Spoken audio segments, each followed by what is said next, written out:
I have to tell you about one of the most popular and easy to use editing software that's out there for content creation.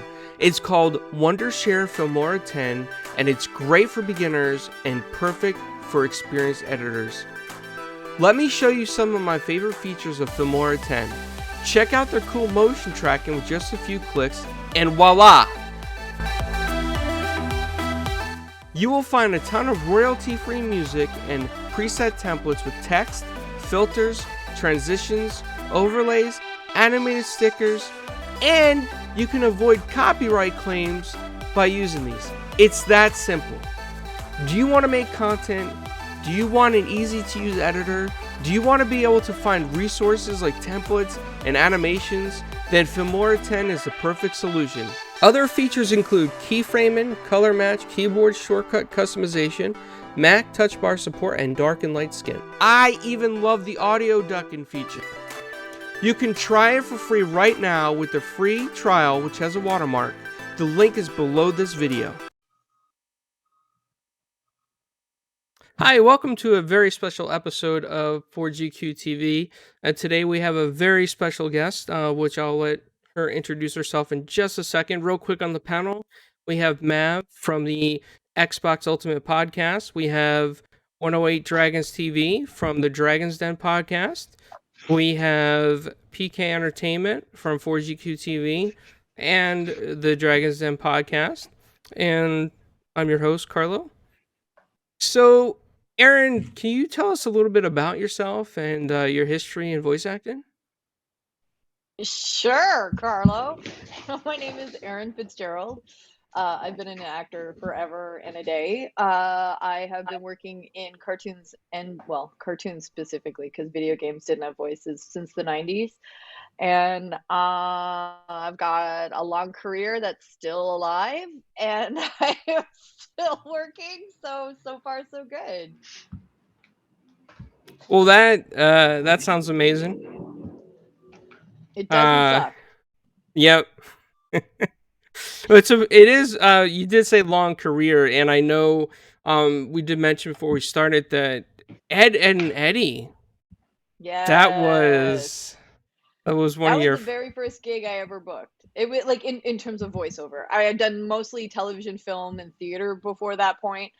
And the very first thing I auditioned for that was voiceover related. And we're talking like I had to record my demo on like old, the audition was on a little DAT in my living room on the floor that I didn't know how to use. And I had to hand deliver the cassette tapes, and bring it to the people and be like, here, listen to my audition. And it was very, very before the internet period of time. So there was like all sorts of craziness. And so I managed to get a call back, but the casting for that took like 6 months because Danny Antonucci is very specific. Like what he wants out of things is very specific. So he fired like 3 casting directors. And we eventually the cast that ended up getting cast is kind of like, we feel like it was a miracle because it was such like jump through hoops for 6 months. And I started as Just May Canker. Where is she? Yeah, Just May Canker.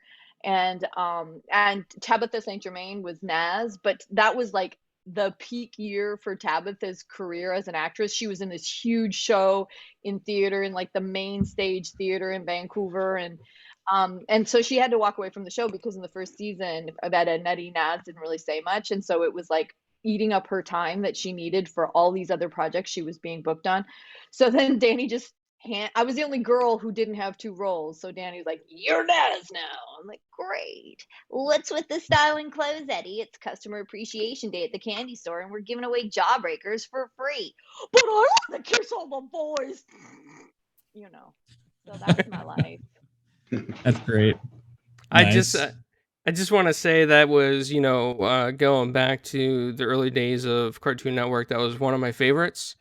We didn't even get Cartoon Network in Canada. I was told that this is a new channel. They're going to play cartoons 24/7. We're like, what? The only way I get cartoons is Saturday morning. What do you mean a cartoon channel that's going to play them 24/7?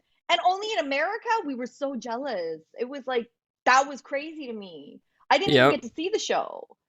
You guys are spoiled. We are, and I think it's on HBO Max now. Like the It whole, is. all the seasons. I can finally see everything. I didn't see all of them because obviously, and I moved to Los Angeles in 2000. Yeah, 2000. So, yeah, it's great that I can have them on access now and I can watch them because there's so many I never saw. There's so many I've never seen. It's really, I love it. I'm very happy. It was That show was awesome. dope. We got to talk to oh man, Matt Hill. We interviewed him as well, and he played the character for some of the Ed. stream. Crazy. Yeah. I like chickens. Yes. You do a great got on very impersonation well. of him, that's for sure. I know Matt very well. Yeah, from when I lived there, we were very good friends. He was one of my favorite humans for sure. He's so funny. He He's so is. funny. Mind you, the whole cast, like it's such a stellar cast of hilarious people. It was very hard to get through sessions without like ruining takes. Yeah. Yeah, he said it was a unique experience going in the studio, and he's like, you had to make sure that the lines were right and the way that they were written. There was no like improv. And he said, When only one person got to improv, there was Rolf. Peter Kalamis got to improv because what he did with Rolf was so unique and so specific to the character he created. Danny gave him. He was the only one who was permitted to. All of the rest of us had to do 1,000 takes of like, what, what, what. Like, keep going. No, that's not it. It wasn't enough Naz. Oh, that's the direction. Okay, let's And more try Naz. again. More Naz, please. I'm like, I don't know how to do that. Okay. Yeah, it was brutal. It was brutal, but really good. Like for my first gig to be working with somebody who was so disciplined and it was so hard. It was hilarious. It was hard. I mean, all the things you want when you're getting really good at a craft. When you want to get when you're heading towards mastership in something, it better be hard so that you can get better at it, right? Like that's how I felt. I felt like that was my cutting the teeth into the animation world, and I feel like my chops were much higher moving forward because of that show and getting to work with such a perfectionist like Danny. oh yeah, and I would have to agree from the stories I heard. He's a good guy, but you had to get it done right. And I think that, that kind of discipline early on in any career sets you forward and you're advanced for your next project because you're like, oh, I got this, Yeah, everything's a cakewalk after that. Like somebody once, I remember being in a session, they're like, "Oh, we're so sorry. This is like the 30th take." I'm like, "Oh, this is nothing. I'm good. We can keep going. I'm fine." After working with Danny, no. Oh, we're not gonna take 4 hours on one line. Oh no, I'm good. We can keep going. Yeah, absolutely. Discipline. So I was looking over your many credits, and there's over 305 credits, I believe. Like you have a long list, which is amazing and fantastic because you're really good at what you do. And I saw that there's Persona in there, and I was like, man, that is such a great Atlas title. That is such a great game. It's so, I mean, it's, it just, I think it hits for us, a lot of people, how varied and how long the stories can be and how they could change. Do you remember any of your voice acting in I Persona? remember all of for Golden. Yeah, it started with Golden for me. Persona 4, the original. I have a 5-month-old puppy, by the way, which is like jumping all around me right now. So that's why I'm moving a lot because I'm actually moving the puppy away from biting me. So just so you know, no this worries. puppy is murdering my feet right now. But yeah. Persona 4, the original game, because Persona 3, like the entire Shin Megami Tensei series, very serious, very dramatic, very dark series. And then comes along Persona 4, and they recorded the original 4 game thinking it should be the same tone as 3. And they came to realize after releasing it that really when they were given the task to do Golden, which is kind of like an extension of the original 4, that they wanted to make some major changes. The producer was like, we went the wrong direction in the first one. We took it too dark, and this one is a little bit more Scooby-Doo in flavor. And so we want to lighten it up a little. So the original actress who played Chie Satonaka, Tracy Rooney, she was given the opportunity to try and do like a lighter, younger, teenager-ier version of Chie. And it wasn't really the wheelhouse that she was, going for, because she brought such gravitas to the role. It was much more serious. And so they weren't really auditioning for a replacement for Tracy at all. But the voice director, Valerie, with PCB Productions, she turned to the producer and said, after Tracy had declined, she said, I know Chie. Can I just bring her in? And so at that, what does that mean? That means I eat a lot of meat and I watch a lot of kung fu movies. So, which is me. At the time, the man I was with, we watch a lot of 70s and 80s classic kung fu films together. That was our thing. So she called me into the studio. She had worked with me on one like Devil Survivor before. And I was a very hyperactive character. I think her name was Midori. Very super. She kept yelling. She was a spiritual warrior of love, and she was super hyper. So she knew I had the energy for it.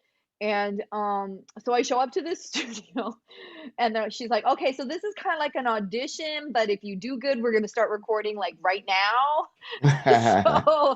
So you go behind the mic. So I did, and they gave me the breakdown of who she was. She basically said, it's you with all the things you do now, but with the energy of when you were 16. And so really, like, seriously, that was pretty easy for me to get right to it. So you gotta eat more meat? Yes, sir. What the? Are you kidding me with the Bruce Lee quotes? Shut up. I watch every single Bruce Lee movie over and over and over again. Please. If Sammo Hung could have been thrown in there, I would have been super happy. But no. So then we started recording. And as we were recording, a lot of her call outs were meant to be tributes to Bruce Lee films. But they also didn't want to piss off Shannon Lee, right? Because, she owns all the IP. So at the time, I literally in the studio call my boyfriend who knows everything there is to know about everything. And I start reading the lines to him. I'm like, okay, how can we make this as close to a Bruce Lee movie as possible, but without pissing off Shannon? And he was collaborating with us in the booth to get the call outs just right because I'm like, we can't be like half-assing these Bruce Lee references. Like they gotta be real, right? Like, right. And so it was so much fun that they didn't have to let me do that. They let me, and it was such a collaborative energy. And I love recording at PCB Studios because it's such a big space. So like if I need to run around the room first and do some kicks or whatever and then stand behind the mic, I can. I have that option.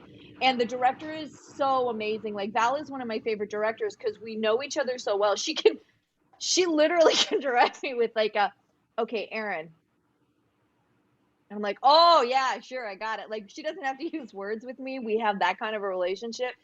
So we would have such a great time. We had so much fun. And then they cast opposite Chie, one of her best friends' name is Yosuke, played by Yuri Lowenthal, who's one of my best friends in real life. And at that period of time, Yuri and I were getting cast off each other in every title, from every studio, not intentionally.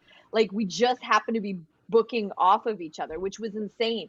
So it was so funny to get to play this character and treat him like a brother, which is what I do to Yuri in real life. Like pretty much the way Chie talks to Yosuke in the game is how I talk to Yuri in real life.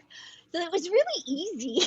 It was really fun. And so we had such a great time with it. It was such a great game. And it's like one of those games, because most of the time for video games, it's a one-off, right? Like I show up for the day, I record for 4 hours, as much dialogue as possible, and then it's done. Like I never go back and revisit those characters again. But Persona was a gift that kept on giving, and it was like an animation series because I kept going back and getting to play the same character again. So I never forgot Chie. I never forgot the experience. And from game to game, her character would develop and grow, and there would be like new things we discover about her. It was kind of amazing. It, like the only thing I could liken it to is working for Blizzard, because Blizzard is so good at keeping the same characters alive for a long period of time. So you experience a lot of character growth. But in games, that's a rarity. So yeah, she's got a very special place in my heart for sure. And the entire Persona series, because I went from Persona 4 and then they put me in Persona 5 as Wakaba. You was Fubaka's mom, right? Exactly. Exactly. And they were like, we have to cast you with something very different because we don't know if Chie would end up in this IP ever in the future. We have, because you never know with the way that they did stuff. So they're like, we got to just play it safe. We can't be making terrible. So I got to be this horrible, evil boss mom, which was awesome. That's so cool. That speaks to your range, actually, because that's super extreme. From one, so Chie is much different personality than Fubaka's mom, definitely. So.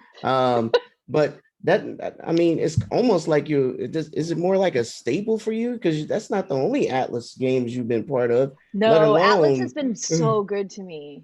One of my favorite titles from Atlas is Dragon's Crown. I got to be the sorceress in Dragon's Crown. Right. And I love that game. Like I play that game today still. Like I'm on ultimate level. I am like grinding up that tower of insanity. No, I really love that game a lot. And getting, again, Yuri and me, sorcerer. Like one of those funny things. But yeah, I got to be in the Catherine games. Oh my god, there's a list and I can't remember off the top of my head because I've got all these people behind me that are yelling at me. I mean, Atlas has been really generous and quite good to me over the years. I've been very, very blessed. Nice. So I was noticing. Sorry, go ahead, PK. No, go ahead, man. You good? Oh, all right. I was noticing some things that caught my eye going through your credits and everything. Because I have a 9-year-old daughter.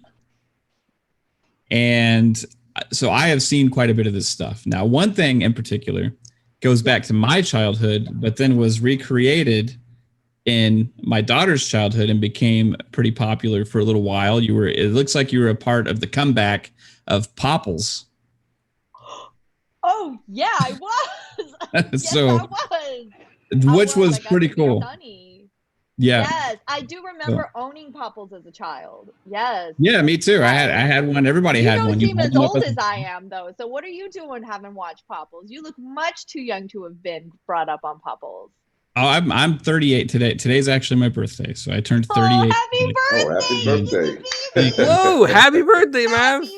Oh, I was supposed to give you a Flemish off and bring out my cupcake with the candle. I know.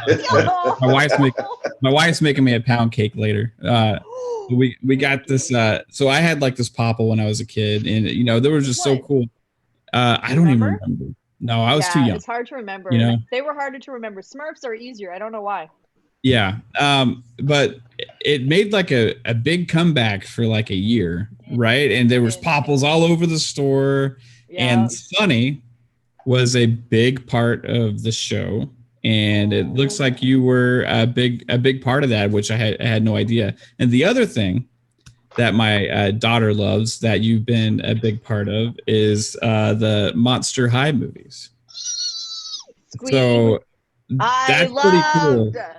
That was dope. That was like a really, that was a job that I can't, they're all over the place here. I ended up playing 9 characters ultimately by the time we got to the end of the first iteration of Monster High. So I was part of the original cast of the original series. Look, Puppy is now enjoying coming into the and so I started off playing Abby and Spectra.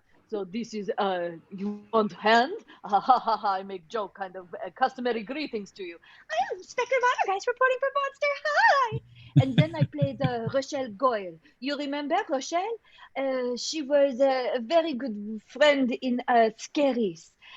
So I started with those 3 characters and had such a great time. And then I remember I don't know where she is. Yeah, Cupid came in, and then they literally wrote a great little episode between Abby and Cupid where I got to act off of myself and argue with myself between this is the winter's best what is it? Winter's best season. No, summer is the best season. What are you talking about? Like, it was just super, super duper fun. Do you ever like have those conversations in your head after you're done with this? Like you just start talking back and forth with yourself in those voices? I do that all the time anyway. Like there's a reason I do what I do for a living. Right. So it's just natural. But I played a character. If anybody watched the Halloween special where you know the I'm not gonna remember the name because it's so many years now, and so many projects in between. as the projects pile up, then the memory deletes the older ones, and I'm like, I don't remember that. But it was the Halloween episode, and I played the human Claire. She was very, very goth. And from Claire, they booked me on Ever After High to play Raven Queen, and then they brought Cupid over from Monster High. So yeah, that was just a gift that kept on giving for a number of years. And then in classic Mattel fashion, at the height of all of the success, they fire all the producers, they get rid of most of the cast, so that they start from scratch to reinvent it at the height of its success, which is fascinating to me. So they redesigned the dolls, they redesigned the show, they recast everybody. Usually and those toys were everywhere. I have a closet full of the originals, like the originals. Like I knew we got a lot. It's same I've here. been through this before, so I knew that they were not gonna. You know, they're going to be keep those originals. They're going to be worth a lot one day because they stopped making those, you know. Yeah. Now it's all like the watered down reiteration. So I feel really lucky that I got to be a part of the original and that I was there because the original, like Garrett Sanders' creation of the whole show and Audu Payton, the producer, like there was so much detail and love that went into it.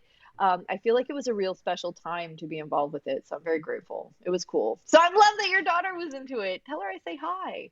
Customary greeting to her. It was always like at the, we go to Target, right? And just around the toy section, and it's just like all that stuff. And we got a lot of that stuff when she was like, Who was 4 her or favorite 5. character? Let me guess. Is she Draculaura girl? Who isn't? She was really into Ever After High as well. I'll have to ask her. I don't know who her favorite was. Will. It's hard. We'll send you a message and let you know the answer to that question. Draculaura. Yeah. I feel all that. Yeah, I want to know. Inquiring minds want to know. I'll just say your characters, all of your characters. No, because my characters aren't even my favorites. When you're in the room with really talented people, it's very easy to fall in love with their characters. They're so talented, and I get to watch them come out of the actor. Like Debbie Derryberry is insane to watch as a professional. She's so good.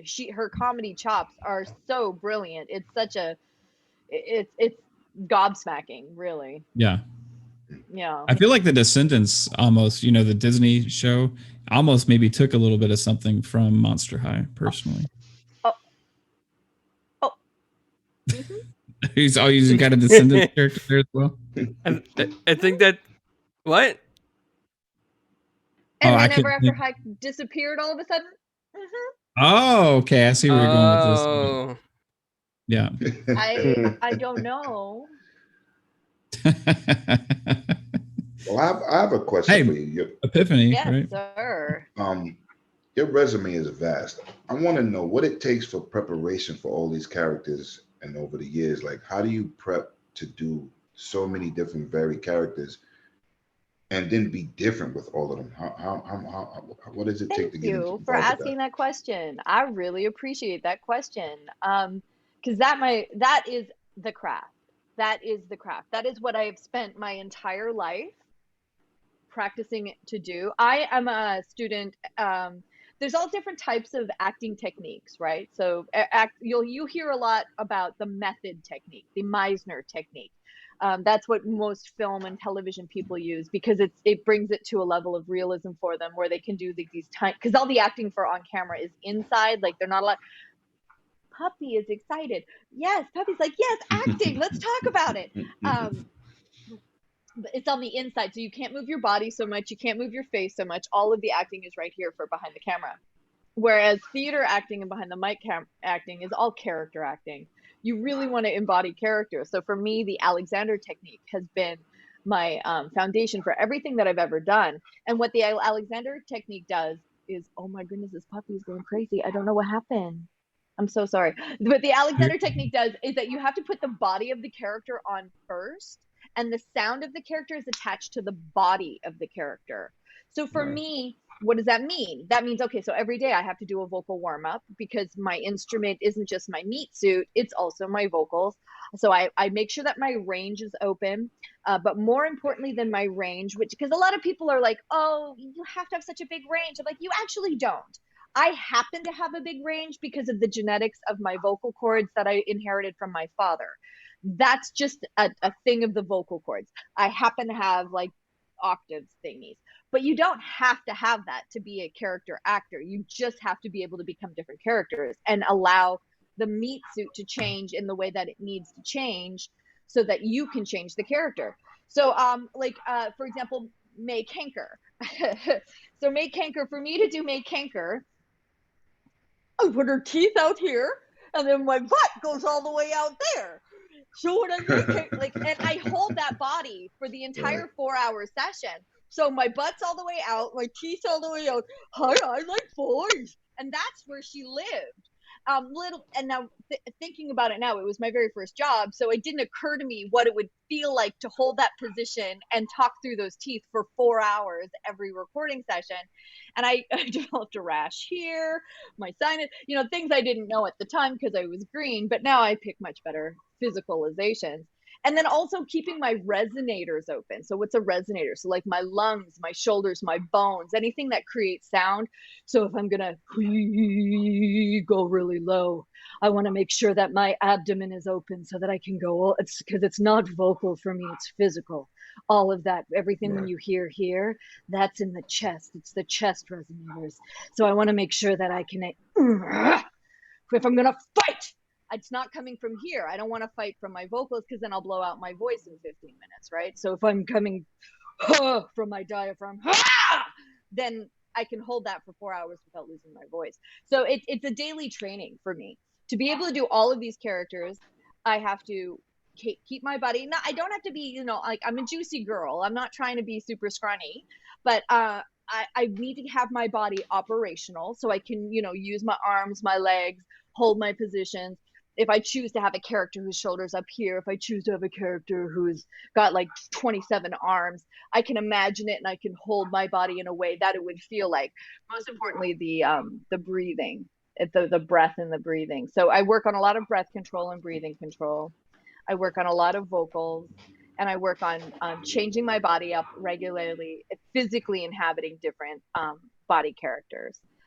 Because for example, when I went in to do Final Fantasy VII, there was like 10 characters they wanted me to do, and about 8 of them were in the exact same age range. I think they were in like the 8-year-old age range, and they were all girls. So this happens to be a forte of mine. I'm called a utility actor because I can do characters in the same age range, but they don't sound the same. For me, I change up their body part. I'll be like, one little girl, her center of energy is going to be right here in the forehead and the temple, and one little girl, I might put it into it like just the shoulder right here, and that's for me, that's where the sound is.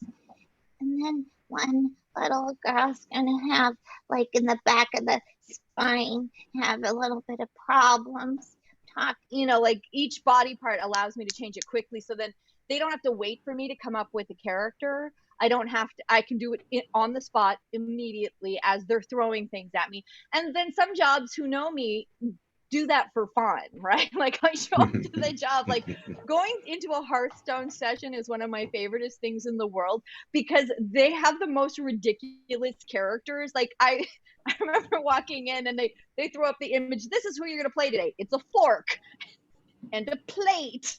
And I'm like, I don't even know what body part. How am I gonna?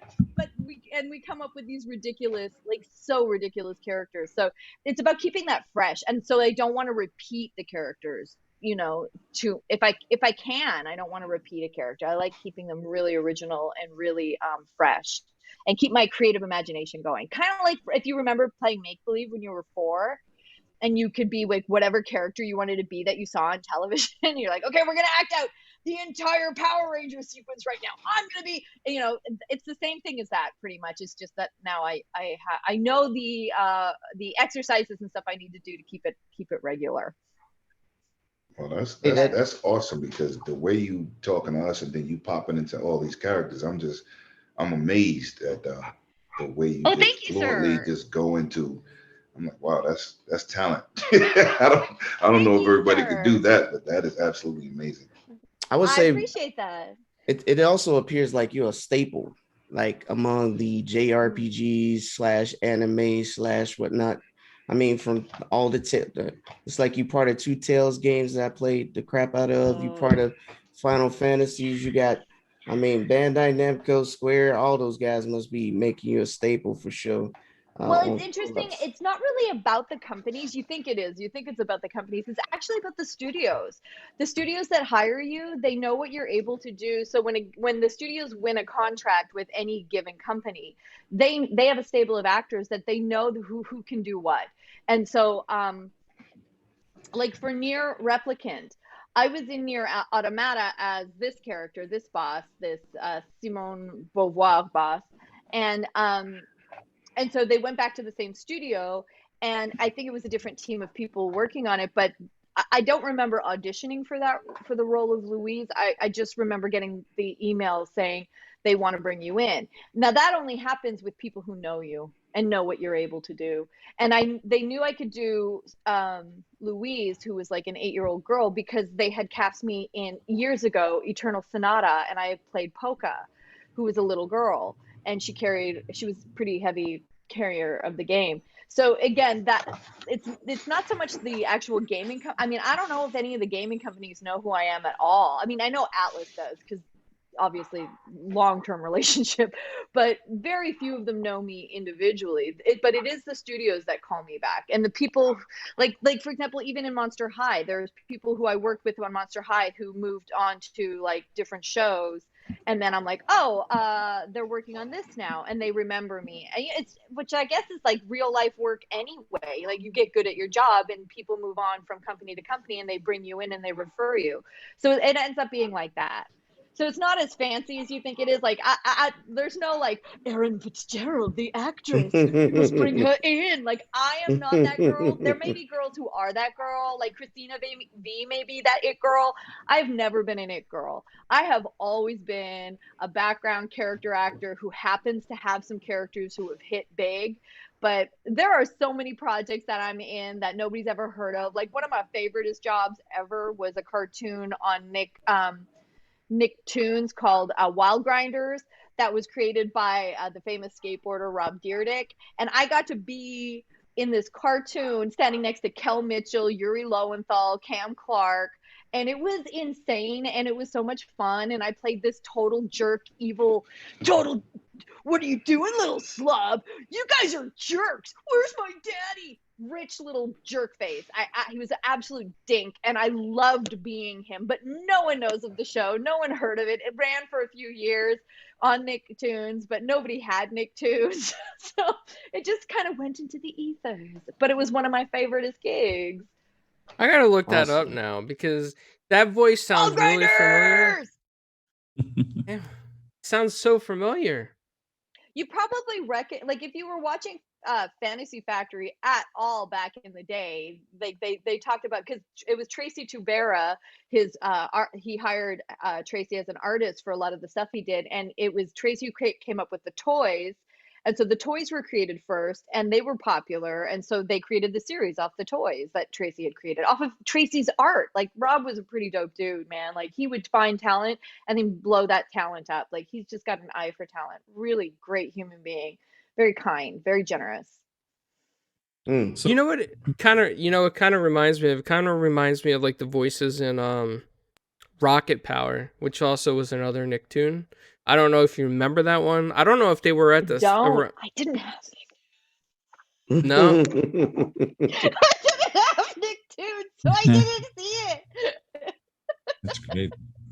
But I love that you saw Rocket Power. I love that you remember Rocket Power. Cheers to Rocket Power. Somebody remembers you. So I was going through also, and I've noticed this, and not just yours, but like there's a lot of voice actors that have done a lot of big roles, and then we see like in the credits, there's a bunch of them that just say something like additional voices. Additional voices. That right. is what but the what credits is that do when they don't want to. Okay, so that's me going into Final Fantasy VII and playing up to 10 to 25 characters. Elder Scrolls. Video games have hundreds and hundreds and hundreds of characters, right? And so unless after a certain line count, like if you're under 100 lines, that could be an additional character. Like they're just like, we can't credit everybody. The credit list would go on forever. Every single character you meet, you'd go on forever. So like Hearthstone, over the years, I've probably played over 100 characters for Hearthstone. Wow. They'll never be credited because it's all just separate cards, right? It's like literally crediting cards. That would be crazy. The same with like Elder Scrolls. I don't know how many characters I've played for Elder Scrolls now. It's just, and every time I go in, they feel like really juicy characters to me, and they're the writing for that is so amazing. And I've gotten to play like very, very specific, dramatic. It's like all of my Shakespeare training, like it's all juicy, all right there. But they're like, Nord Woman 27. I'm never gonna find her in the game. Yeah, that NPC that's standing in front of a tavern somewhere that you go talk to and leads you on a side quest. It doesn't have a name, right? So it's pretty impressive though to see when you see that how many different projects there are, that your voice is actually scattered probably throughout these games in different variations of your voice as well. Yeah, it's pretty fun. What's that like? It seems like you actually play games with what you're talking about. I don't play games I'm in, except for like Dragon's Crown. But like the ones that so I have a whole Twitch community for people who like to watch just chill gamer who sucks at games. That's me. I play a lot of Overwatch, Animal Crossing, and Pokemon. That's literally where because I play games to be, I'm not at work. Right. So if I'm playing video games, I'm not playing video games to enhance my job or to enhance. I'm not one of those voice actresses like voice actress of such and such gaming. That's not me. If I'm gaming, I want some time off because I put a lot of effort into my career. When I'm gaming, I just want to decompress and chill and got to catch them all, So, who's your main on Overwatch? How do we start? Look, first it started with Zenyatta, because Zenyatta was so chill because I had never been able to get through a first-person shooter without getting nauseous. So Zenyatta has like this kind of like steadiness to him, and every time I would puke or something, he'd be like, "It's all right, you just try again." And I really like the encouragement. So I started with Zenyatta, and then I kind of went to like healer to healer to healer. I was never good at Mercy because she makes me so nauseous, and Pharah, same reason, so nauseous.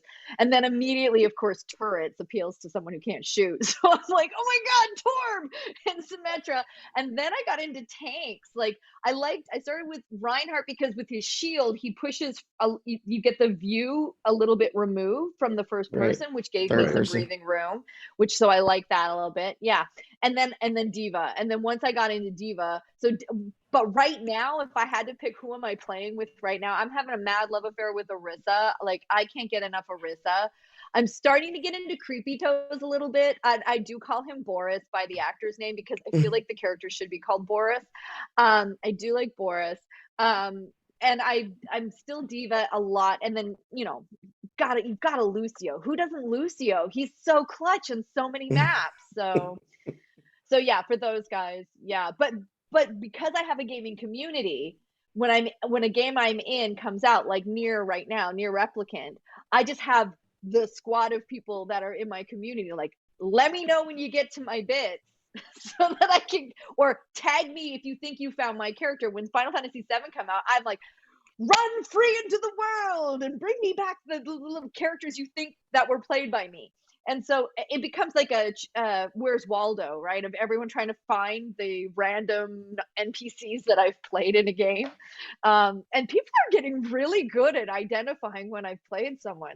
Sometimes I can't tell. Sometimes I'm like, I don't know. I don't even remember. There were a lot of characters I can't remember, but it's a really fun. I do love the gaming community for that. Like, I feel like it's really down to earth that way, and I feel really connected to human beings normally that way, which is great.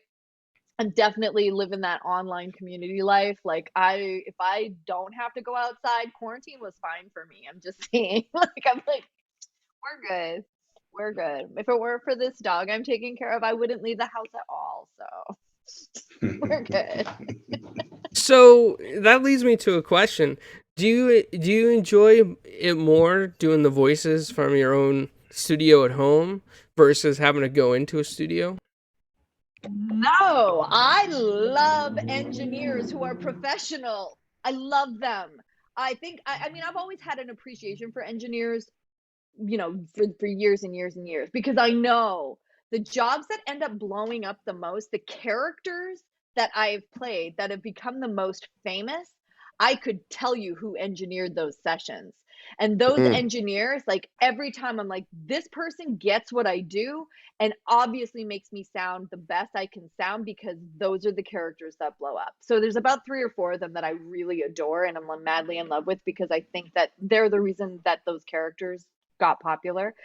But also, I can't, like, my home studio is pimped out now. Like, engineers, my favorite engineers have taken the time to help me get my home little closet looking and sounding amazing. But I don't want to have to think of anything technical when I'm being a character. I can't, I don't like having cans on when I'm being a character, because if I can hear myself, then Erin, the actor, is commenting on the character. When I'm a character, I'm being a character. I want to react as the character. I'm just being that character. So anything that pulls me out of that reality is not assisting my performance. And granted, of course, I can do it. You get good enough where you can deal with the distractions, you can deal with the things. But my ideal setting is when the engineer has got me and I feel like there's a safety net below, and all I have to do is go crazy, and the engineer will tell me whether they need this, that, the other thing from me, so that it's a collaboration. Like, I was in a session on Thursday for this character, and it was a lot of content, and we had gone to a studio that I hadn't recorded at before for safety COVID reasons, and there was like, it was a first time in a year and a half that I wasn't recording in my home studio. And the engineer, that feeling, and I was like, I'm free. I could just be the character as much as I wanted to be. I didn't have to dial. I didn't have to play with any knobs. I didn't have to save anything. I didn't have to worry about my computer fan going off. I didn't have to worry about nothing. I was like, oh, this is the life. This is the life. So I can honestly say I'm excited to go back into studios now that I'm vaccinated. And I will not miss recording AAA titles in my closet, even though I'm very proud of my closet and we did it. Shout out to the engineers out there. Yes.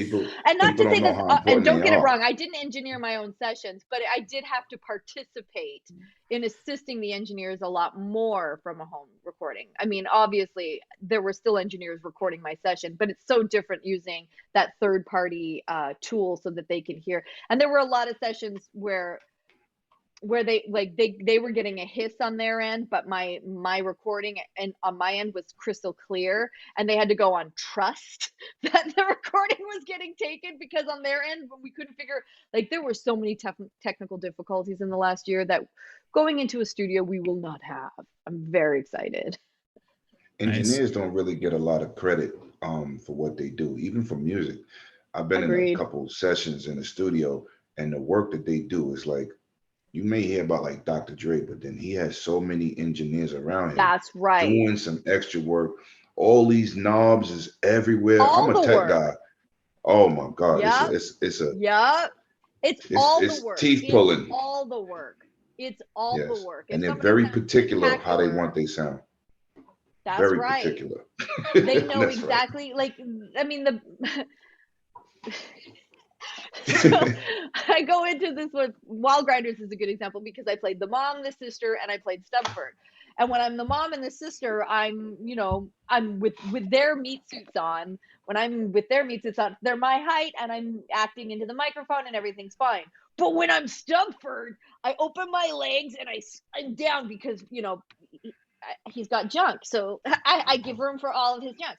And so because I'm standing with my legs apart, my head drops from the mic and the engineer has to come in and lower the microphone for my performance and I don't think of that, right? I'm just acting. I'm just like, this is what I got to do to get here, man. Just leave me alone. And they kind of like, oh, so like I see them sweat. And I have That's to right. have a special relationship because I'm a loud person. I'm loud, I need an engineer who can be like, okay, Erin, we need you to step back. Okay, Erin, we need I pay more attention to an engineer in most sessions than I do the voice director because I know that if I listen and I make eye contact with the engineer and I've got that dialogue going, I know that whatever I give is going to be in the best possible placement for the project so that I match everybody else because I don't, like for video games, I don't get to hear the other actors. So I don't know what levels they're delivering. At least in a cartoon, I know when Kel Mitchell was going off and just being like amazing, hilarious Kel Mitchell improv, I'm like, oh, I can match that energy. Maybe not be as funny, but at least I know that I can be myself next to him because I can feel his energy, hear his energy, and I know how to match it. But if it's an actor I don't know and I've never heard of, like I have no idea what they may be like, wait, a mumble actor like David Duchovny and like to live in this pocket. Now you bring my regular talking energy to someone who's talking like this, and it sounds crazy. I sound crazy. Right. So I gotta trust. I gotta trust a lot. I have to, it takes a team. It's definitely no actor's performance, and this goes with on camera as well. Even though actors get their awards, it wasn't just them. It wasn't just them. It's costume set, which I don't have in voiceover, but so all I have in voiceover is I depend 1,000% on the voice director because they're the only one who knows the entire project, and the engineer. Those are my two safety nets to grasp onto. I have to trust them that they're going to get me to what they need for the whole project to make it balanced. Gotcha.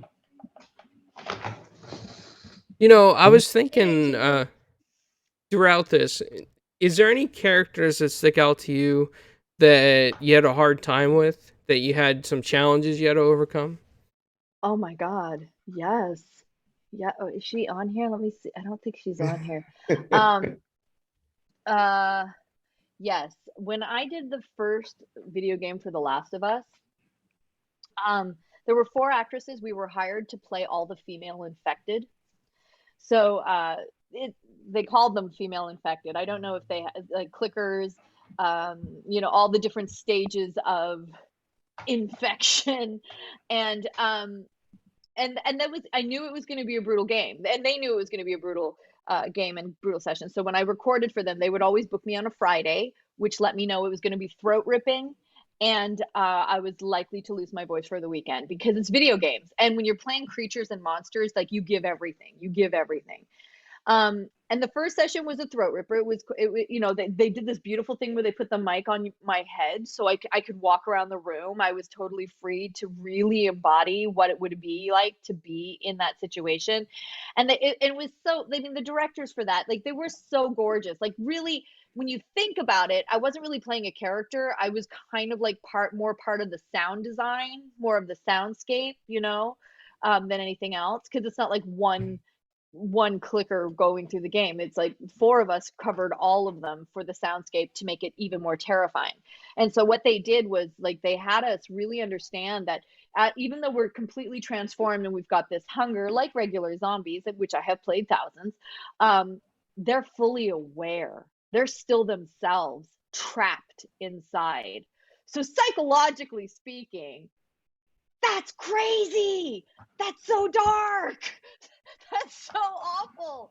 And it was such an awful place to go to. And fun and awful and horrible and dark. Like I remember sitting in a corner as a 7-year-old clicker, singing to myself with a dolly. Like it was dark. But the hardest part of it was when we got to the end of the session of the last day of recording, and they saved this for the last because they knew.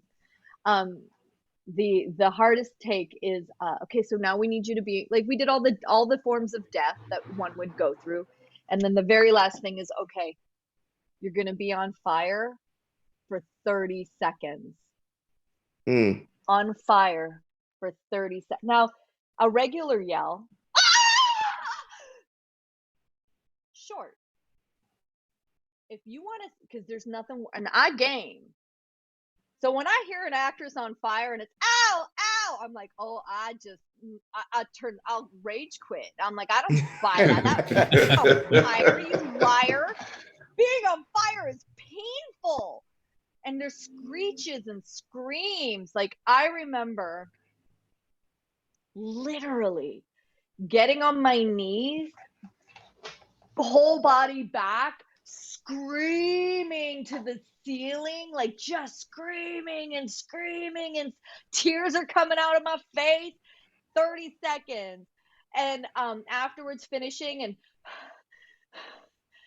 they're like, okay, that was great. We'd like to get another one. Wow. So we think we did it 3 or 4 times.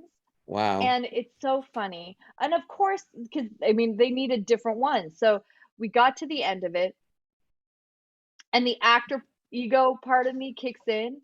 And I know it's the end of the session. I know I can go home. I know I am white as a ghost. I know I'm either going to puke or pass out now. Because when you go there, like inside, in my spirit, I'm fine.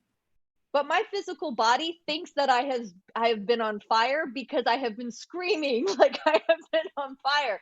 So it's amazing. Your physical body reacts like it's happening to you. So the biggest danger actors for video games have is battling adrenal fatigue, because we put our adrenaline through it, and our adrenals feel like they've been in all sorts of actual situations. So I walked out of the booth thinking I'm going to pass out or puke, but I don't want them to know that, which is ridiculous, because of course they know I'm going to pass out or puke. They just saw me do that 4 times. But I'm trying to be like, maybe they won't hire me again if I pass out or puke. So I don't want to show them that. I want to keep my stuff together and walk out here with head high, like that was a cakewalk. But it really wasn't. It really wasn't a cakewalk. And it was absolutely ridiculous that I thought I could pull off just walking out of there like nothing had happened. It was so stupid. My ego was so stupid. And it was a little bit embarrassing because it's like, I guess the equivalent of someone who's really, really, really drunk who thinks that they can get away with not being really, really sloppy drunk. Like that was kind of like where and they were kind of looking at me like, are you sure? Are you sure? And I'm like playing it off. No, I'm fine. I can drive home. It's not a problem. Like, just so stupid. I think I sat in the car for a good 30 minutes and just like, I don't know. Probably blacked out. I don't remember. Then got home and slept. I slept the rest of the day. I was done. I was cooked. Wow. That's crazy. That would be the hardest gig I ever had, but not in the term of like working with the people. It was amazing. It was just the most physically challenging. So was you and 3 other actors you said that did that, right? And were y'all responsible for pretty much all of the clickers that you know of? And that I don't know.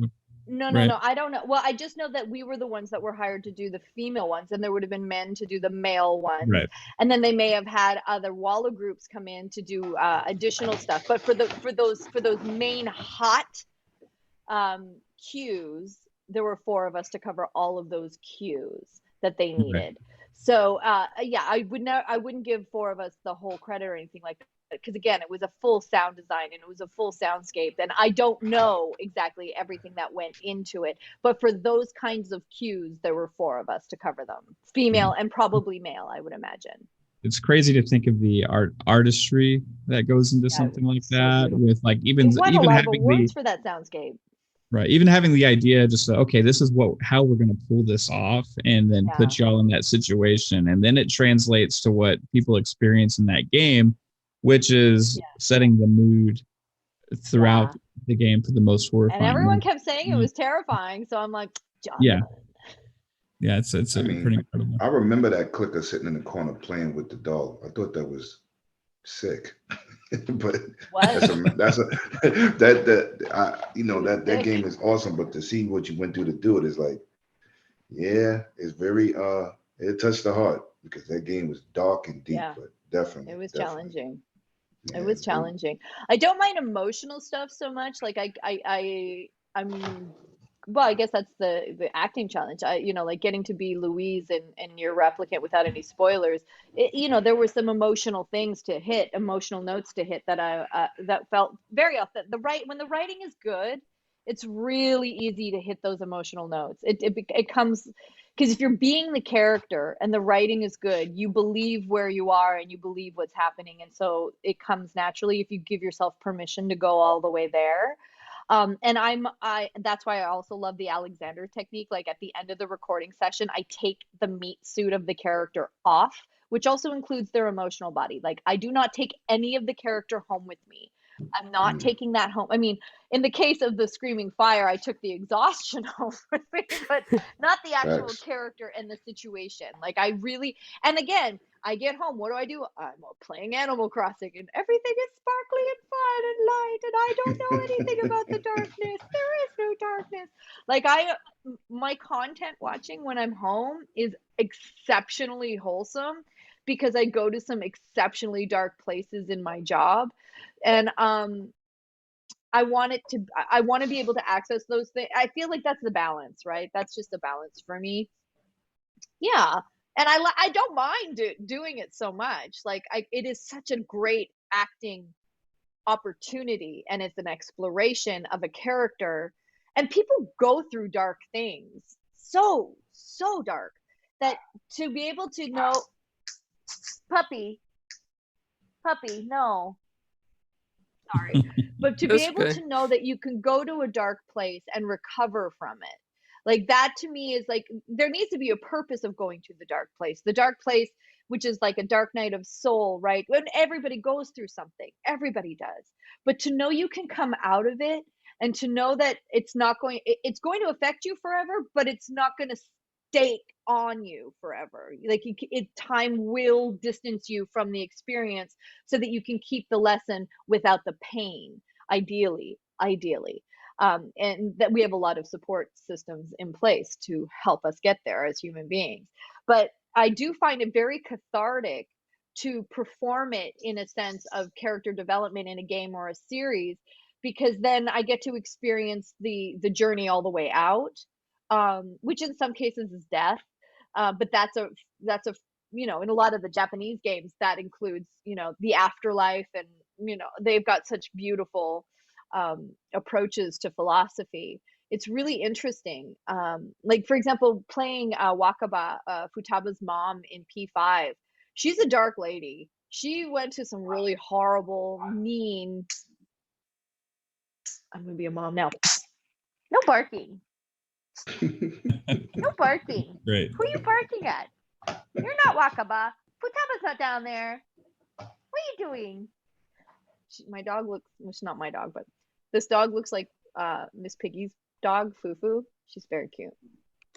It's very funny. so going to that really dark place with Wakaba, and she was so mean and so nasty, and going all the way there. Like I accessed areas of my anger that I don't give myself permission to go to. And when I go there and I touch that, when I'm like, this is like the worst case of the worst case of the worst case scenario, right? So in my head, I've given her all sorts of experiences to get her to this place where she doesn't censor that part of herself with her kid. She just lets it rip. And so it's kind of like revealing. So when I'm done, I'm like, it does live somewhere within me. I'm just obviously doing enough work on myself that it's not coming out and affecting other humans. But I do believe everybody has exactly those things. So when I get to access those kind of like areas, I think it gives me more patience and tolerance when working with humans, period, just interacting with people, because after I do a day of being walkabout, and then I go walk down the street and I can hear somebody fighting, I'm like, they're touching that part of themselves that maybe they don't usually, but today's the day it's just coming out. And just to give people a little bit more space to figure it out, grow, hopefully release, but it's honest work if you're brave enough to go there. It's honest. Like, I can't hide from the ugly parts of myself because I need to use them. Right. That's deep. I have personally, I have one more question for you. So I have a friend, call him a brother from another. His name is Steel Rain. And recently, that's a good name. Yeah, Steel Rain is a pretty cool name, right? I recently found out because we had an episode on a show where we said what our favorite like movies, TV shows, and everything is of all time. And the thing that he said for TV show was Bleach, the anime series. And I go in again, I just see like there's so many different things that you've done, and I see that you have so many credits for that anime. Can you tell me a little bit about what that experience was like working on that? It's funny because I feel like this whole interview is a tribute to my ex-boyfriend, Mel. Mel, shout out to you. Because he's part of the reason why I got Chie, because all of that Kung Fu knowledge was because of him. And I absolutely believe with all my heart, he manifested the Bleach gig for me. Bleach wasn't on my radar. When I met him, he was so deep into Bleach. Like, our first dates were him explaining the entire backstory of Bleach that I had missed up to the point where he was in the series, and watching this show with him. And I wasn't deep into the show. I was like, okay, this is a crazy show. Okay, but I like the idea of, again, leaving the meat suit, going into different dimensions. Like, that kind of stuff lights me up. I like the idea of soul travel in a cartoon. I'm like, okay, that's really cool. And then I get the call. I didn't audition. I just got the call, and the director for the session was Wendy Lee, who I was a huge fan of because of Perfect Blue that was my favorite anime film at the time. It was a psychological thriller, and she was in it. And so I get this call that Wendy Lee's going to direct me in a Bleach session, and I'm like, Mel, you manifested it out of nowhere. Like, that's all you. And then I think the first day I did it, the first character I did was a little boy character. And then I did Mila Rose, and then I did Mizuho, which was, again, Yuri Lowenthal's sister. And then I got to play like 4 Zanpakutos, and later on, like, it just was a gift that kept on giving. I got to play a lot of different characters through that series. And it was so fun to go into the session. And it's a very complex anime. And Wendy's like, well, let me explain to you what an Rancor is. I'm like, I know, I already know. And I had I knew all of the backstory. Like, it was just one of those beautiful, I do believe that the loving, like, not like a person that you love, but that the things that you love and the things that the people you love, attract things to your universe if you're willing to receive them. And that was definitely one of those things that I think was a gift for him, but it ended up being also a gift for me. So then he got to be like, my girl is in Bleach, he was very excited. That's cool. About it. Yeah, it was that's known as like one of the better, anime series, right? So it's cool just to be associated it was a good one. And I think Naruto was my other favorite. Hey, little puppy, we say no. Say no, puppy. Why are you sitting? What are you doing? Come here. Where's your toy? Sorry, guys. That's okay. Oh, you're fine. She's been pretty patient. Oh, there we go. We got her. We got her back. We're good. Yeah.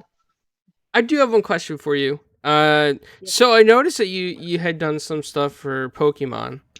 And I wasn't sure. Was it just one? Just one anime, one record session. That's it. I just did. It was for an anime series. I can't remember which one. I remember I played the President Woman and then a bunch of Pokemon in this series. And that was it. That was the only Pokemon related thing that I recorded. It's not as fancy as it looks on page. No. really isn't. I wish it was, but yeah. Dragon, did you have any questions? No, I just got something to say. The way she speaks about her craft, you see like a glowing light over her. She's like so excited and animated, and it's good to see somebody loving their job like that because it definitely shows in your work. It's awesome. I think it's awesome. Oh, thank you. I really appreciate that. That touches my heart. I appreciate that. It's like, oh, you see me. Yeah, it's awesome to see somebody that's brought so many different characters to life, given a voice to so many different things. Because when you actually like, I've probably heard your voice like 1,000 times, right? Maybe, but likely wouldn't even know, right? And a lot of people like and I'm guilty as well. I don't like when think about that stuff when I'm playing these games or but watching a movie. If you're thinking about that stuff, we are not doing our job. What I'm getting at though, yeah, I agree with you, but I think a lot of times like the talent like you guys kind of get overlooked and forgotten because of that. And a lot of the credit, especially for video games, is given to the devs, right? And they put in a lot more hours than we do. Lot, like a bajillion more hours than we do. So they deserve all the credit. I think the delivery of a character and what you hear is crucial to bring their vision to life. So you have to have that talent and everything and ability to be able to carry somebody else's vision but put your own stamp on it, right? Well, I do believe teamwork makes the dream work, right? Like there is nothing in life that is created alone. I truly believe that in anything. That's if you want something, like even this podcast, is it a podcast? I don't know. I don't even know anymore. Great question. This show, it takes people, and each person brings their special, unique spark of life to it. And the more you it's like a recipe, you put in all the ingredients and then something glorious comes out. And if you're missing an ingredient, it's just not the same. It's just not. So for video games, and like I'm old enough where like nobody cared who the actors were for cartoons when I was a kid, because Papa Smurf was really Papa Smurf. Like He-Man was He-Man. Don't tell me who the actor was. Right. There's Gem in the Holograms is Gem in the Holograms and not. So when I was 24 or close to 24 when when someone said, why aren't you doing cartoons? Michael Dobson said, why aren't you doing cartoon work? Because I'm a character. He's like, you're a great character actor. Why are you doing cartoon work? And I'm like, I don't know what you're talking about. Like, it did not drop that there were actors doing the cartoon characters, even as a grown person. I did not want that connected in any. I'm like, no, don't tell me. I don't want to know. I don't know. And now it's ruined everything for me, because now I look up because now it's work, right? So I look up who's playing everything now. And I don't enjoy things the way I used to enjoy them beautifully without knowing who was involved, just getting to enjoy the entire project as a whole. Like that, it's such a rarity that I let myself have that. And I love that people still do that. I love that people will play a game from beginning to end and not know anything about who's doing what, but enjoy the entire gift of creation. Just enjoy it. And then afterwards, if you choose to find out who did the lighting design, like, can we just shout out to the lighting designers in CG animation? Like, they do not get enough credit. I mean, that's the huge part of the universe that makes it so believable and so real. And I'm just like, I'm learning so much more about lighting design and animation, period, just by watching these amazing, like, I'm like, this is before the lighting, this is after. And I'm like, I had no idea. That's how much I don't know in terms of the teamwork makes the dream work. So my for me is learning all the different jobs, what everybody does, so that I can appreciate the entire team. And then it makes it better for me. It's like, okay, then I just have to do my part to the best of my ability and add my ingredient to the recipe so that we have something glorious to come out, you know? And the best jobs I work on are people who have that attitude, where there isn't, I mean, the hardest jobs to work on are the people who think that they're doing it all themselves and disregard everybody doing, you know, bending over backwards to create something.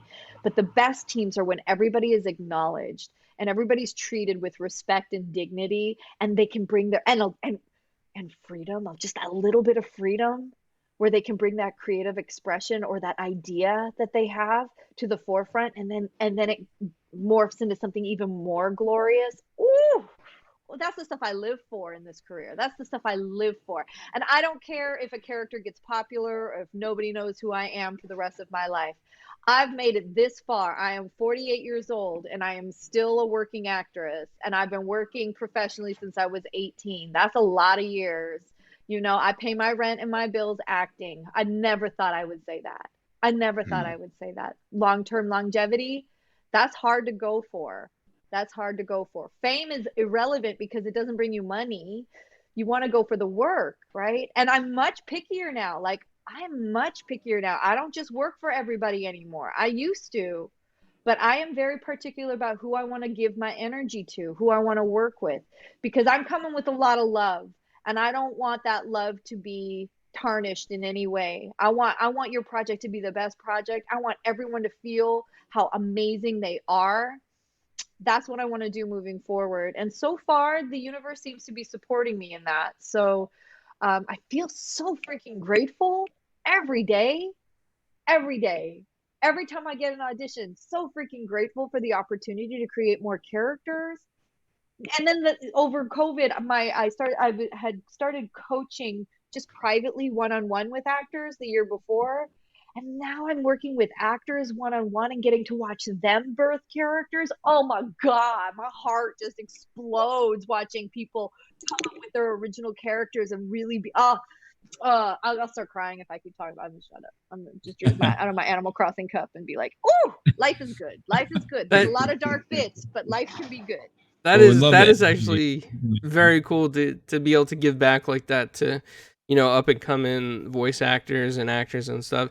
And then before, when you said that you were, I think, 24 when I was first suggested that you should do cartoon voices, and you're like, "What's that?" I was like, "Isn't she still 24?"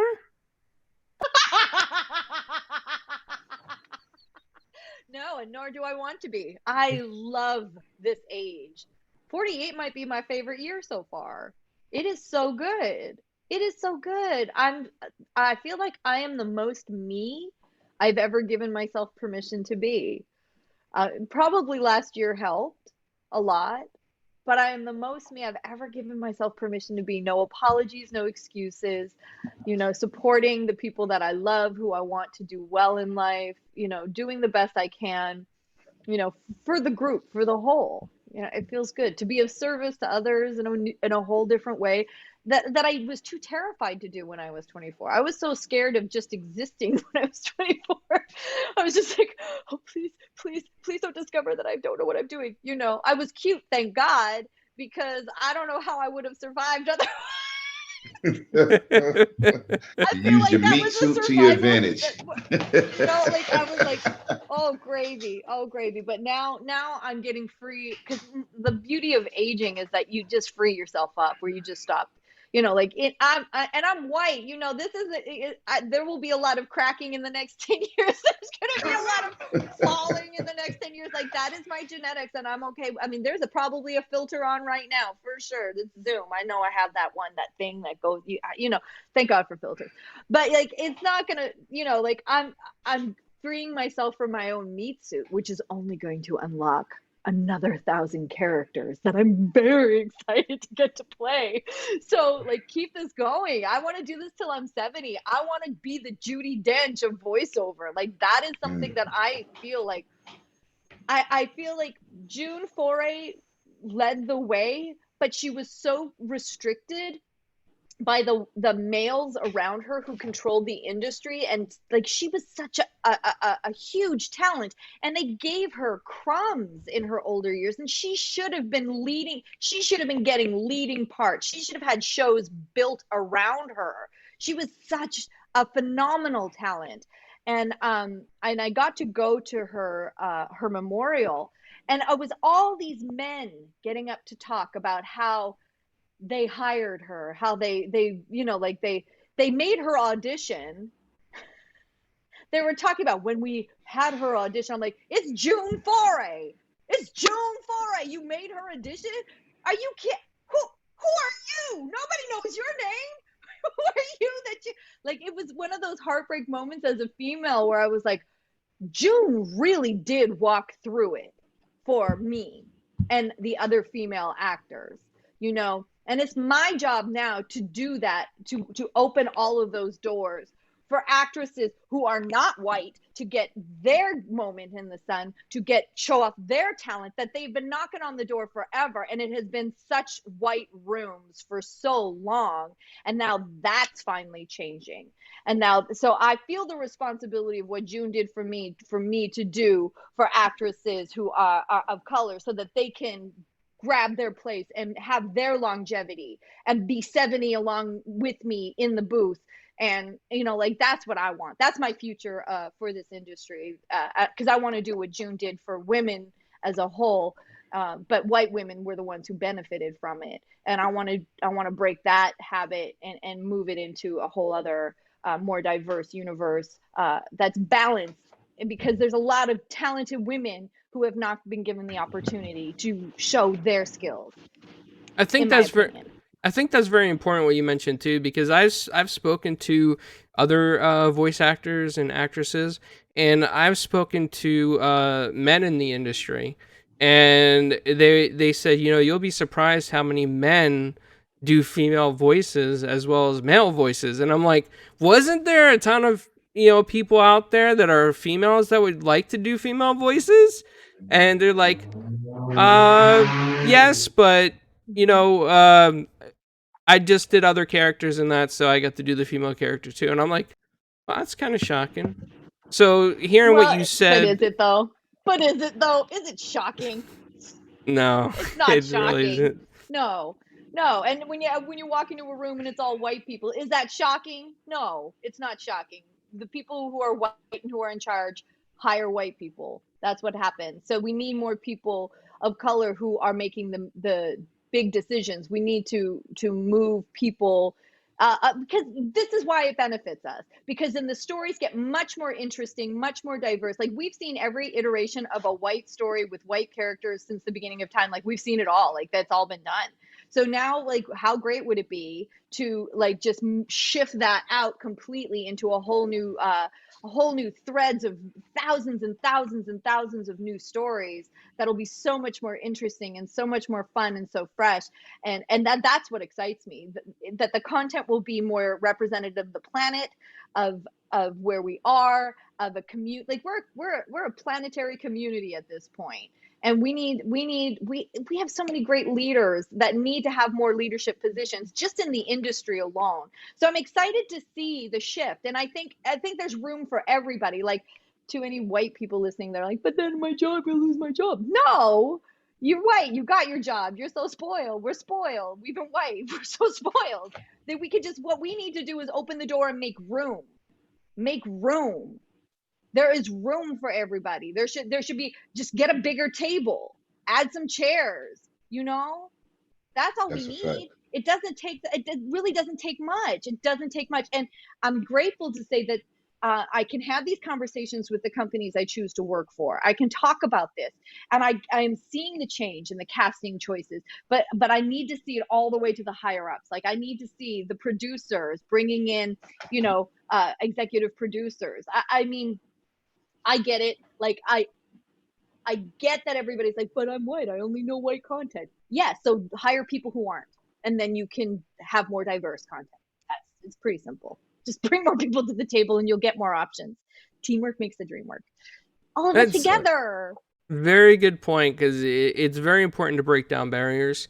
And, you know, a lot of times too, we don't even realize it. I mean, I do because I talk about these things, but I think there's a lot of people out there that play video games and don't even realize that other races are still being spoken for by white actors instead of somebody that might be not just white actors, but white writers, white voice directors. Like, I remember walking to a session and it was just me, and there were 30 people in the booth. They were all white men.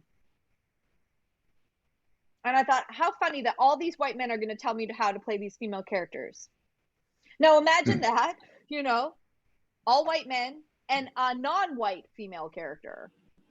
Well, how are they going to direct, and how are they even, like, how is that even, if that was happening to me, then I know that if an actress of color came in and she had that same experience, she was going to have a different experience than what I had. You know what I mean? That can't happen anymore. That has to change. People have to be more conscious, and we have to, like, I have to speak up. Like, when I show up to a job, I mean, and cheers to the women that I work with, where if I speak up in a room and they have my back and we're like, yeah, how come, why are we all just white people here? Why did you guys not know anybody? Because we have a list. I can email you some talent. I have a list. We could contact some people, and that's what needs to be done. Like, it's up to us. Like, as white people, we've kind of dominated and ruined things. It's up to us to open the doors and invite the other people in, because they're not going to do it on their own, but we can help them by introducing them. That's a fact. A fact. I think that's make real friends. That's a very important point, I think. And I hope to see that, more and more doors open.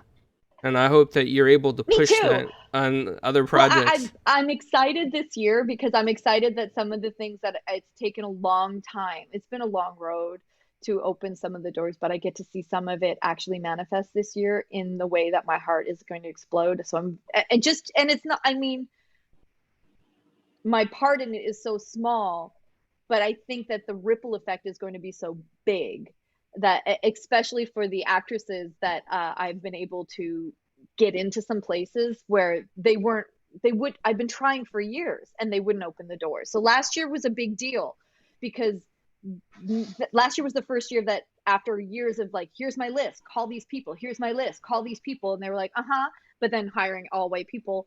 And last year, 2020, I was able to be like, here's the list, call these people. And they finally were like, oh, your list, right? Yeah, thank you.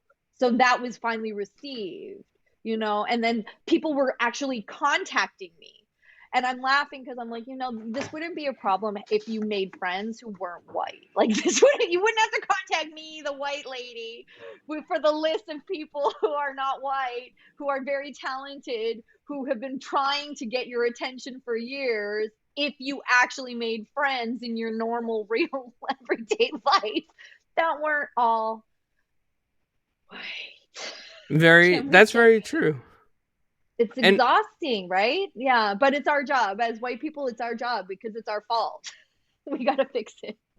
There's, and there's also a big portion of places that they could look as well, like Twitch. There's plenty of talented video game streamers that use different voices while they stream, and they could pick from a list of diversity just on that alone. A lot of that talent is on my list. Yes, I follow a lot of Black girl gamers, because they are so talented, and there's a lot of actresses in there. So yeah, there's a lot of talent there. For sure. I love that you said that. I love that you know that. That means that you're doing the work. Good job. No, but you're putting in some work yourself, being that you have a staple in the game already, and you still giving other people opportunities to get into the market and get to be seen. That's awesome in itself. Is also, kudos goes out to you. I think that comes with being 48 too. 48 is awesome. But yeah, I think it's important. Wait till you get to 49. Later this year, it's coming. Yeah. It's coming. I'm excited. Yep. I am excited because I also love like what I love about technology changing and everything growing and everything being different, and what I love of the gifts that came out of the darkness that is 2020 is the younger generations, like, because I'm Gen X, so looking at millennials, Gen Zs, and the alphas, like I feel this beautiful movement towards love and tolerance. Granted, I know there's always going to be trolls, there's always going to be negativity. I'm not naive. I'm old enough to be. Literally boomers raised me, so I'm not stupid. I know how dark it can get. I know how awful it can get. But the tide is shifting enough towards kindness, tolerance, and love enough that of course there's going to be a huge backlash to that. Of course there is. That's just the balance of the universe. But I see it coming, and I think it's going to be a wave, and I want to be part of that wave, and I want to open I want to open the door so that the water can go right through when it's ready. That's what I feel like my job is. I feel like I came in as Gen X because I'm part of the preparation team for the next generations, because they're going to do amazing things, and I don't want to miss it. I want to be on that ride. Yeah, with Gen X, myself included, we watched video games start fast, and the crash, and the comeback. A lot of people don't have that experience and don't even understood what we went through when it crashed, because we have withdrawal. It was bad for us. It was so true. Yeah, it was a big withdrawal for us. What was your first console? What was your first console? Pong was your first. Mine was a ColecoVision. Oh yeah. I had that too, but Pong was the first thing that set me into the direction, because me and you was born the same year, so it's like that's what set me in that direction of gaming. But after the market crash, I was hurt.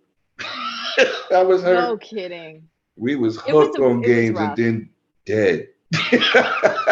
So see it come back, to see the work that it takes to build these games. And not just come back, honey, dominate. Yeah, it's the number one entertainment. The number one. I don't care if the boomers are still ignoring it, but we won. That is a Gen X win right there. Yeah, now everybody wants a game on their phones. They told us it was going to be a fad. They told us it was going to make us stupid. And we took over the world. The whole world. Yeah. That's a fact. Well, you guys may not know this. All of us. But I am I'm on the verge of Gen X. I was like the last Gen X generation, 1979. So sorry, Mav. I know you're not part of the Gen X generation. That's up for debate. Okay, 83. I was born in 83. Okay. Like, so when I was a kid, I thought I was Gen X. Right. And then later on, they said, hey, we're going to go back and like alter the timeline, and you're no longer part of Gen X. You had to be part of the 70s babies. Yeah. That's a fact. But the Spice Girls came out in the 90s with the Generation Next. So that was the 90s. So everybody thought they were Gen X because of the Spice Girls. They told us. Right. And Max Headroom. Remember Max Headroom? Yes. Oh my God. My first console was the Intellivision, guys. So, I mean, I was born with an Intellivision in the house. Right? Okay. That was what I remember playing. And then we finally got to get a Sega Master System. Ooh. Right? Now that was my brother's choice because he was older. You know, he's Gen X. He's a legit Gen X, right? Right. And it was his choice. He got the Sega. I wanted the Nintendo, but he was older, so he got to choose. Okay. Right. But so I've had like, I mean, I'd missed out on like just a little bit, like the late 70s and early 80s for like that time period. Right. I've, like you guys, I've played video games my whole life, and it's just like amazing to see like where they are now compared to like the stuff you didn't even like think was even you couldn't even fathom the possibilities of what we're actually experiencing today. With stunning. It's stunning. It's so cinematic, and I do think that it is the future. Like watching movies, I'm like, well, you could put that in a video. We could just be playing this as a video game. Everything could be interactive if we wanted it to be, and I feel like it's going to be at some point. I mean, I'm very excited for the creativity of the future and how stories are going to be told.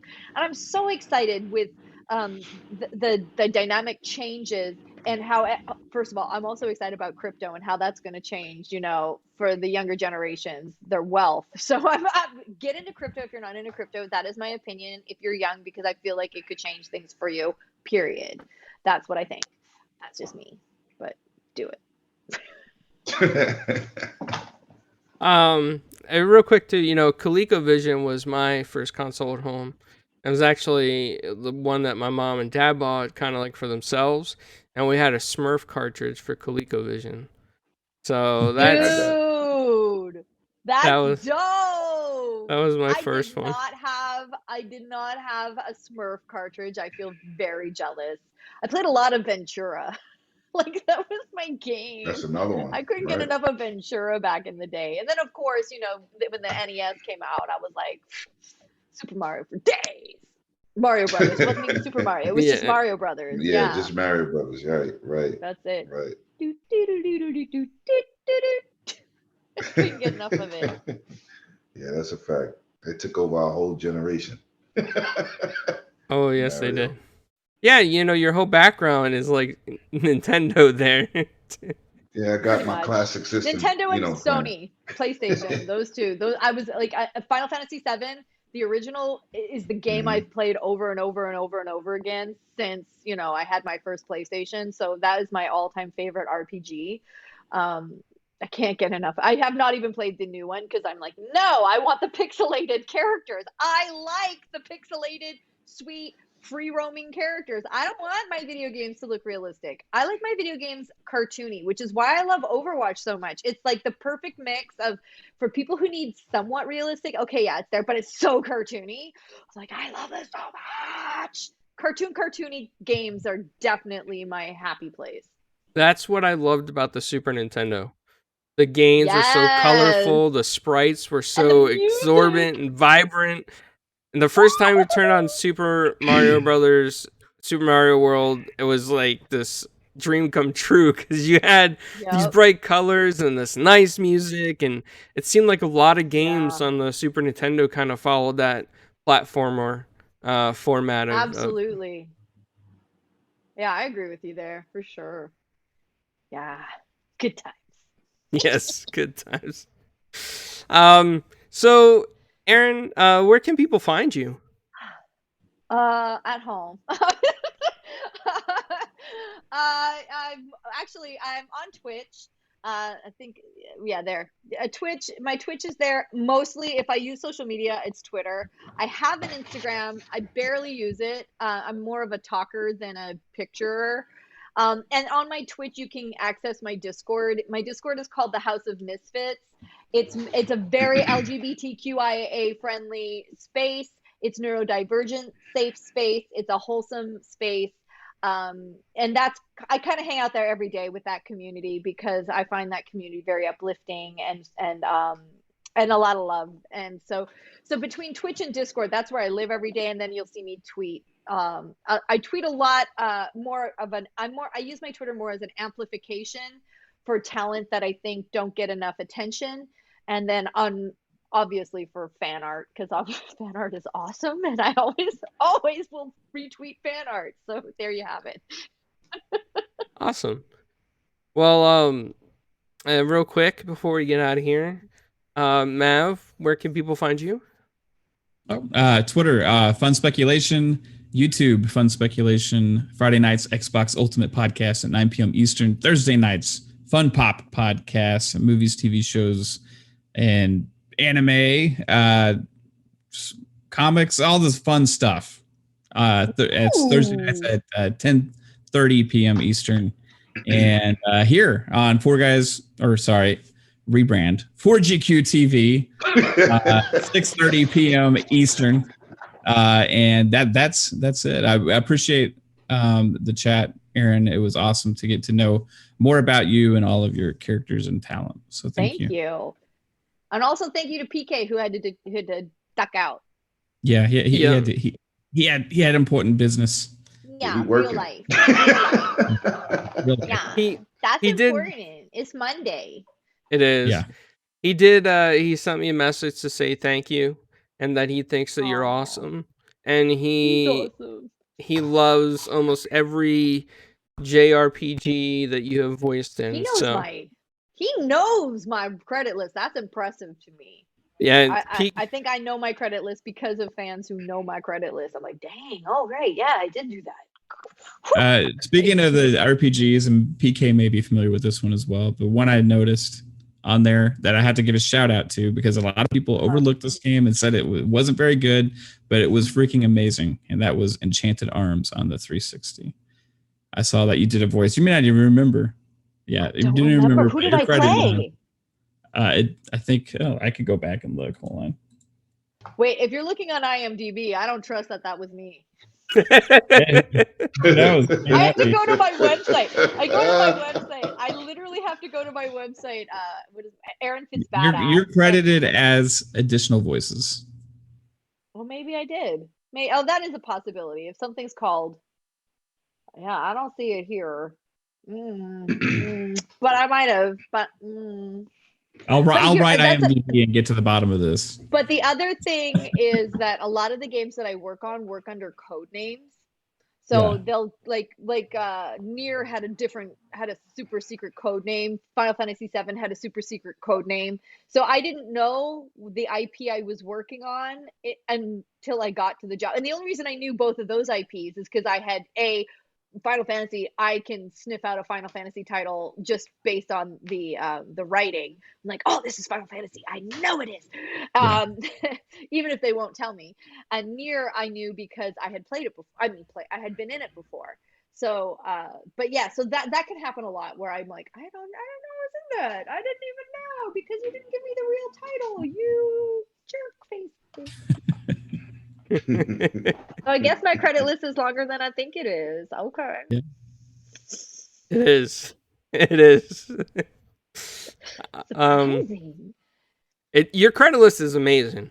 Like when I posted your credit list, everybody's like, they're looking at it and they're like, man, there's so many things I recognize in here. What should I ask? That's cool. Yeah. That's cool though. Like, but that to me, for anybody who's just starting out, the goal isn't to, gather thousands of titles, but over time, it's a side effect of just showing up and doing the work. For the long title list that I have, there were at least 100 times that rejections for the things that I'm not in. So like I audition like 1,000 times a year. I'm booking maybe 2% of that. One or 2% of that, barely. That's just the way it is. So the industry, it's a lot of and I don't look at auditions as applying for jobs anymore. For me, auditions are just my opportunity to create characters that whether I book that IP or not, I will be taking the character I create for it. And I can use it anywhere. Oh, this character didn't get hired for this job. Well, this character is up for another job now. Thank you for giving me the opportunity to create this character. So I definitely changed my approach on getting work because for me now, if you're a young actor and you get an audition for a character, we get so stuck in like I've got to book this character. But remember, if you're auditioning for a video game, there's probably 600 characters in the game. So maybe you're not just auditioning for that character. Maybe you're auditioning for the project. So don't feel limited to have to give them exactly what they want for that character. Give them something that feels authentic to you as a character that might work for that character, but it also might work somewhere else in the game because you don't know where they might like to use that character. So my thinking used to be so it's got to be this, it's got to be me, and now it's much wider and much more open, and that I think is just the blessing of getting to work for as long as I have, and just changing how I think about things for mental health stakes. It's better for mental health, period. Get through the dark times. Yes, yeah. I think this past year has been a dark time, but it's brought out, so many positive people as well, and people that are getting together and helping each other. So, yeah, that's the best part. Yeah. And thanks, guys. oh yeah, no problem. And Now Dragon, my dog is passed out. is Now. he?